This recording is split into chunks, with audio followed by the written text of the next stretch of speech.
കരൂർ ദുരന്തത്തിൽ കൂടുതൽ പേർ അറസ്റ്റിലായിരിക്കുന്നു. ടി.വി.കെ പ്രാദേശിക നേതാവും ഒരു യൂട്യൂബറും കൂടി അറസ്റ്റിലായി. കരൂർ സ്വദേശി പൗൻരാജും വിജയ് അനുകൂലിക്കുന്ന യൂട്യൂബർ ഫെലിക്സ് ജെറാൾഡുമാണ് അറസ്റ്റിലായിരിക്കുന്നത്. ഒളിവിലുള്ള നേതാക്കൾക്കായി തിരുച്ചിറപ്പള്ളിയിൽ വ്യാപക തെരച്ചിൽ ഇപ്പോൾ തുടരുകയാണ്. ദുരന്തത്തിനു പിന്നാലെ കരൂർ ചിന്നയാണ്ടാൻ കോവിലിലെ പാർട്ടി ഓഫീസ് പൂട്ടി. അതേസമയം ദുരന്തത്തിൽ മനം നൊന്ത് ടി.വി.കെ പ്രാദേശിക നേതാവ് വി അയ്യപ്പൻ ജീവനൊടുക്കി. NDA സംഘവും KC വേണുഗോപാലും ഇന്ന് കരൂരിലെത്തും. ഇപ്പോൾ വരുന്ന മറ്റൊരു വളരെ പ്രധാനപ്പെട്ട വിവരം. First on reporter big breaking. മുൻകൂർ ജാമ്യത്തിനായി ടി.വി.കെ നേതാക്കൾ. ടി.വി.കെ സംസ്ഥാന general secretary N Anand, coordinating secretary Nirmal Kumar എന്നിവരാണ് മുൻകൂർ ജാമ്യത്തിന് ശ്രമിക്കുന്നത്. ഫസ്റ്റ് ഓൺ റിപ്പോർട്ടർ മദ്രാസ് ഹൈക്കോടതിയിൽ മുൻകൂർ ജാമ്യാപേക്ഷ സമർപ്പിക്കും.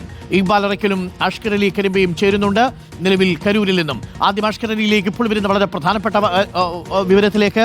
അഷ്കർ, കരൂർ ദുരന്തത്തിൽ ഇപ്പോൾ പോലീസ് തിരയുന്ന പ്രധാനപ്പെട്ട സംസ്ഥാന നേതാക്കൾ മുൻകൂർ ജാമ്യത്തിനായി ഹൈക്കോടതിയെ സമീപിച്ചു കഴിഞ്ഞോ? അറസ്റ്റ് ഒഴിവാക്കാനാണോ നീക്കം?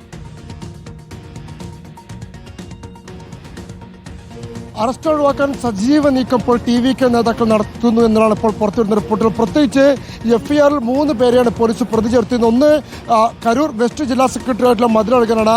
മധുരഴകനെ ഇപ്പോൾ തന്നെ പോലീസ് അറസ്റ്റ് ചെയ്തിരിക്കുന്നു. 2-3 പ്രതികൾ, അഥവാ ടി.വി.കെയുടെ സംസ്ഥാന ജനറൽ സെക്രട്ടറി N ആനന്ദ്, അതുപോലെ തന്നെ ടി.വി.കെയുടെ ജോയിന്റ് സെക്രട്ടറി ആയിട്ടുള്ള നിർമ്മൽ കുമാർ. ഈ നിർമ്മൽ കുമാറിനും ആനന്ദിനു വേണ്ടി പോലീസ് വലിയ തോതിൽ ട്രിച്ചടക്കം കേന്ദ്രീകരിച്ചുകൊണ്ട് വ്യാപകമായ തെരച്ചിൽ നടത്തുന്നതിനിടെയാണ് ഇരു നേതാക്കളും ഇപ്പോൾ ഹൈക്കോടതിയെ സമീപിക്കാൻ തീരുമാനിച്ചിരിക്കുന്നത്. വൈകാതെ തന്നെ മദ്രാസ് ഹൈക്കോടതിക്ക് മുമ്പാകെ ഇരുവരുടെയും ജാമ്യാപേക്ഷ സമർപ്പിക്കുകയും ചെയ്യും. അറസ്റ്റ് ഒഴിവാക്കി മുൻകൂർ ജാമ്യം നൽകണമെന്ന് ആവശ്യപ്പെട്ടുകൊണ്ടാണ് ജാമ്യാപേക്ഷ സമർപ്പിക്കുന്നത്. ഇരുവരും നേരത്തെ കീഴ്ക്കോടതിയിൽ ഇതുമായി ബന്ധപ്പെട്ടുകൊണ്ട് ജാമ്യാപേക്ഷ നൽകിയിരുന്നെങ്കിൽ പോലും ഇരുവരുടെ ജാമ്യാപേക്ഷ കീഴ്ക്കോടതി തള്ളിയിരുന്നു.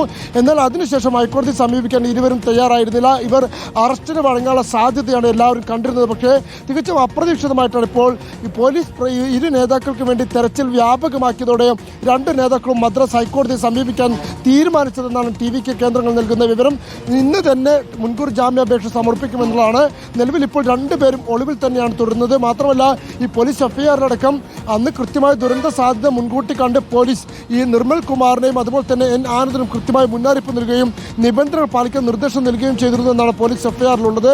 ആ നിബന്ധനകൾ പാലിക്കാൻ നേതാക്കൾ തയ്യാറായില്ല എന്നുള്ള ഗുരുതരമായ ആരോപണം പോലീസ് FIR-ൽ ഉണ്ടായിരുന്നു. അതുകൊണ്ട് തന്നെ ഈ 2 പേർ അറസ്റ്റിലായി കഴിഞ്ഞാൽ റിമാൻഡിലാവാനുള്ള സാധ്യതയാണ് മുന്നിൽ കാണുന്നത്. അത് ഒഴിവാക്കാൻ കൂടി ലക്ഷ്യമിട്ടാണ് ഇപ്പോൾ ഇരു നേതാക്കളും മുൻകൂർ ജാമ്യാപേക്ഷയ്ക്ക് ശ്രമിക്കുന്നത് എന്നാണ് അല്പസമയത്തിനകം തന്നെ ടി.വി.കെയുടെ ലോയേഴ്സ് ഫോറം വഴി അവരുടെ തന്നെ അഭിഭാഷകർ വഴി ജാമ്യാപേക്ഷ മദ്രാസ് ഹൈക്കോടതിയിൽ സമർപ്പിച്ചേക്കും.